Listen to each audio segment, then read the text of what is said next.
সম্পর্কের শুরুতে সে আপনাকে রাজপুত্র বা রাজকন্যার মতো ফিল করাতো। সারাদিন উপহার, হাজারো টেক্সট মেসেজ, ভালোবাসায় ভরা দিন একটা আলাদাই ম্যাটার ছিল। তারপর ধীরে ধীরে ধীরে ধীরে বেশ কয়েকটা দিন কেটে গেছে, আর এখন আপনি সামান্যতম তার খিটখিটে মেজাজ বা তার সামান্যতম কিছু খারাপ কাজের যদি প্রতিবাদ করতে চান সামান্যতম ভাবে, তাহলেই সে খুব জ্বলে ওঠে এবং এমন ভাবে রিপ্রেজেন্ট করে যে দোষটা আপনারই ছিল, তাই না?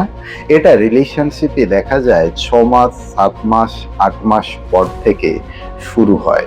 অ্যাকচুয়াল এটা প্রকৃত প্রেম, প্রকৃত ভালোবাসা কিন্তু নয়। এটাকে আমরা বলে থাকি লাভ বম্বিং অ্যান্ড গ্যাস লাইটিং এর ভয়ঙ্কর ফাঁদ। আপনি কোনো রূপকথার প্রেমে পড়েননি, আপনি এমন একটা সম্পর্কে এই মুহূর্তে আছেন যেটা লাভ বম্বিং এবং গ্যাস লাইটিং এর মতো ভয়ঙ্কর ফাঁদ। একটু সহজ করে বুঝিয়ে বলি, ব্যাপারটা অনেক কঠিন লাগলো না আসলে। সহজ ভাষায় বলতে গেলে আপনাকে প্রথম প্রথম প্রচুর ভালোবাসা, প্রচুর গিফটস, প্রচুর রেসপেক্ট, প্রচুর কেয়ার দেখিয়ে আপনাকে ইমোশনালি ডিপেন্ডেবল করে দেওয়া হয়। আপনি আপনার খুশির জন্য পুরোপুরি একটা মানুষের ওপরে ডিপেন্ডেন্ট হয়ে যান। এটাকে বলা হয় লাভ বম্বিং। আর এটা করা হয় যাতে আপনি পুরোপুরি ওই মানুষটার ওপরে ডিপেন্ডেবল হয়ে যান। বোঝাতে পারলাম? আর এই লাভ বম্বিং এর মাধ্যমে যখন আপনি পুরোপুরি তার নিয়ন্ত্রণে চলে আসবেন, তখনই শুরু হবে দ্বিতীয় খেলা, যেটাকে বলা হয় গ্যাস লাইটিং।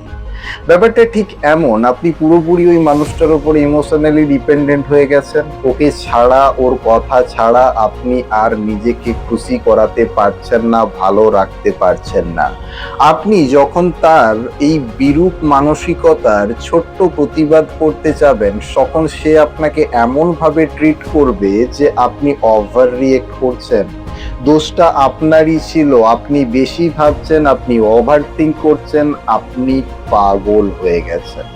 এর ফলে কি হয়? এর ফলে দেখবেন আপনি ধীরে ধীরে নিজেকে দোষী ভাবতে শুরু করবেন, আপনি নিজের খুশি হারিয়ে ফেলবেন, আপনি নিজেকে সন্দেহ করতে শুরু করবেন, আপনি ভাবতে থাকবেন হ্যাঁ সত্যিই বোধহয় আমি মানুষটা টক্সিক।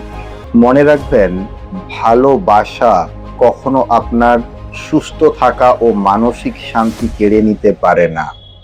ভালোবেসে যদি ভালো থাকাটাই না থাকতে পারলেন, তাহলে এমন ভালোবাসাকে টক্সিক ট্র্যাপ বলা খুব একটা খারাপ হবে কি? অর্থাৎ এই সিচুয়েশনসটা যে আপনার সাথে হয়েছে, আপনি কিন্তু এই বললাম রূপকথার কোনো প্রেমে নয়, আপনি একটা টক্সিক ফাঁদে পড়ে গেছেন, একটা টক্সিক ট্র্যাপে পড়ে গেছেন। আমার সাজেশন এটাই থাকবে, এই মায়াজাল থেকে নিজেকে মুক্ত করুন এবং নিজেকে প্রায়োরিটি দিন, নিজেকে মানসিকভাবে এবং শারীরিকভাবে সুস্থ করে তুলুন। কারণ দিন শেষে ইম্পর্ট্যান্ট আপনার কাছে আপনি, আপনার আছে কিন্তু আপনি। আপনার পার্টনারের মধ্যেও কি আপনি এই লক্ষণগুলো দেখতে পাচ্ছেন? যদি পার্টনারের মধ্যে দেখতে পান, তাহলে বলবো কাউন্সেলিং করান, এটা সেরে যেতে পারে। আর যদি দেখেন যে কাউন্সেলিং করিয়েও কোনো হাল বেরোচ্ছে না, তাহলে পরামর্শ নিন যে কোনো কোচে যে কি করতে পারে। আপনার কাছাকাছি যদি কোনো মানুষ এই প্রবলেমের শিকার হয়ে থাকে, তাহলে আপনি তাকে ভিডিওটা সাজেস্ট করুন, আশা করি ভালো লাগবে। আর এই সম্বন্ধে আপনার মতামত কি সেটা কিন্তু আপনি জানাতে ভুলবেন না কমেন্ট বক্সে। একটা কথা বলি, সবার ওপরে হচ্ছে নিজেকে ভালো থাকা। আমি ইম্পর্টেন্ট, এই পৃথিবীতে সব থেকে যদি ইম্পর্টেন্ট কেউ হয়ে থাকে সেটা হচ্ছে আমি, সেটা হচ্ছে আপনার কাছে আপনি। তাই সমস্ত মায়াজাল, সমস্ত টক্সিক রিলেশনশিপ আমার মনে হয় সেটা সলভ করা উচিত দুজনে বসে সলভ না হলে কাউন্সিলরের পরামর্শ নেওয়া উচিত। আর তাতেও যদি না হয়, তাহলে সেই রিলেশনশিপ থেকে বেরিয়ে যাওয়া। যে ভালোবাসা ভালো থাকাটা কেড়ে নেয়, যে ভালোবাসা মানসিক স্বাস্থ্যটাকেই কেড়ে নেয়, আর যাই হোক সেটা ভালোবাসা হতে পারে না। ভালো থাকুন।